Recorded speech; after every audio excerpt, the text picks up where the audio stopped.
Hello, আসসালামু আলাইকুম। তো ইটালিতে থাকা খাওয়ার খরচ কীরকম এবং ইনকাম কীরকম ইটালিতে, তো আজকে আমি আপনাদের সাথে এই বিষয়টি নিয়ে আলোচনা করব। তো আপনারা যদি আমার চ্যানেল বা ফেসবুক পেজে নতুন হয়ে থাকেন, অবশ্যই চ্যানেলটিকে সাবস্ক্রাইব করবেন এবং পেজটিকে ফলো দিয়ে আমার সাথেই থাকবেন। তো ইটালিতে ইনকাম এটা আপনার ডিপেন্ড করে আপনার অভিজ্ঞতার উপরে, আপনি কী ধরনের কাজ পারেন এবং কিসের আপনার অভিজ্ঞতা আছে, ওইগুলোর উপরে আপনার ডিপেন্ড করে আপনার ইনকাম। আপনি এক্সাম্পল, আপনি যদি নর্মালি ওয়েটারই কাজ পারেন এবং ভাষা পারেন, তাহলে আপনার এটা চায়না রেস্টুরেন্ট দিয়ে বুঝে আপনাদের চায়না রেস্টুরেন্টে গেলে ওরা দেখবে আপনার কাজ কীরকম পারেন, ভাষা কীরকম পারেন। তো ওইখানে আপনার বেতন কমসে কম মিনিমাম ডিপেন্ড করে 1600 টাকা হইতে পারে, 1800 টাকা হইতে ডিপেন্ড করে। আর যদি আপনি ইটালিয়ানের কাজ করেন, কোনো ফ্যাক্টরিতে কাজ করেন,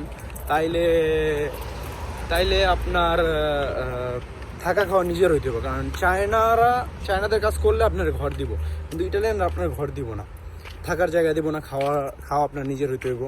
তো ওই হিসেবে ডিপেন্ড করে আপনার সিটি হিসেবে। যেমন আপনি একটা বড় সিটিতে যান, যেমন মিলানো, ভেনেসিয়া, মিলান, ভেনিস, তারপর ফিরেন্সে, আপনার বোলোনি, এরকম শহরে যান, আপনার থাকার খরচটা একটু বেশি লাগবে, খাওয়াটাও একটু বেশি লাগবে। যেমন আপনার থাকা খাওয়া হতে পারে 300 টাকা, 300 ইউরো বা 400 ইউরো। আর আপনার ইনকাম হইতে পারে, ধরেন ফ্যাক্টরিতে কাজ করলে মিনিমাম 16 থেকে 1800 টাকা হইব বা 1400 টাকা, ডিপেন্ড করে ঘন্টা হিসেবে। তো ইটালিতে থাকা খাওয়া এটা সবসময় নিজের উপর ডিপেন্ড করে, কারণ থাকা খাওয়া এবং ইনকাম দুটোটা। আপনি যদি বড় শহরে থাকতে চান তাহলে আপনার খরচটা বেশি লাগবে, আর যদি আপনি ছোটো একটা শহরে থাকেন এবং ভালো ইনকাম করতে পারেন, তাহলে আপনার খরচ কম এবং ইনকাম হবে বেশি। তো ইটালিতে ভাই একটা কথাই বলবো, ইতালিতে আপনার সাকসেস হইতে হলে টেকনিক খাটাইতে হবে, বুদ্ধি খাটাইতে হবে। কার উপরে ভরসা করা যাবে না, নিজের উপরে ভরসা করতে হবে।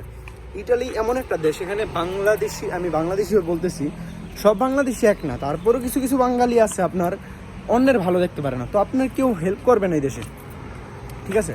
আপনার নিজের হেল্প নিজেরই করতে হইব, এখানে কেউ আপনার হেল্প করবে না, আপনার বুদ্ধি খাটিয়ে আপনার চলতে হবে, ঠিক আছে? তো আলহামদুলিল্লাহ আমার বয়স কিন্তু 20 বছর, কিন্তু আমার ফ্যামিলি পুরো ইটালিতে, আমি বড় হয়েছি এখানে, ঠিক আছে? গ্রাৎসে। তো আমি বড় হয়েছি এখানে, কিন্তু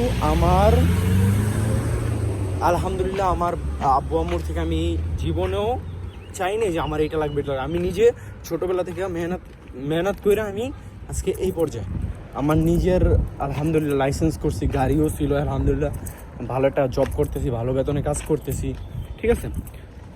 তো এইটাই মানে যা করবেন ভাই, আপনাদের আমি এই একটা জিনিসই কনসিলিও মানে সাজেস্ট করব, আপনারা যা করবেন নিজে নিজে, কেউ আপনার এখানে হেল্প করবো না, ঠিক আছে?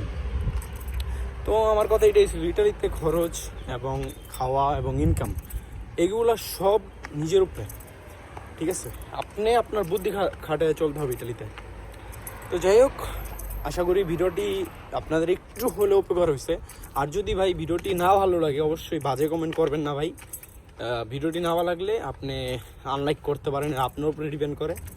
তো নেক্সট ভিডিও দেখা হবে। অবশ্যই কী নিয়ে ভিডিও চান, কী বিষয়, ইটালির যে কোনো বিষয়ে আমার সাথে আপনার কন্ট্যাক্ট করতে চাইলে আমি আমার জিমেল দিয়ে দেবো, হোয়াটসঅ্যাপ নাম্বার দিয়ে দেবো, আমার ইনস্টাগ্রাম, ফেসবুক আইডি দিয়ে দেবো, আপনারা ওইখানে আমার কন্ট্যাক্ট করতে পারেন, ঠিক আছে? তো ইনশাল্লাহ নেক্সট ভিডিও দেখা হবে। সব ভালো থাকবেন, সুস্থ থাকবেন। আসসালামু আলাইকুম, আল্লাহ হাফিজ।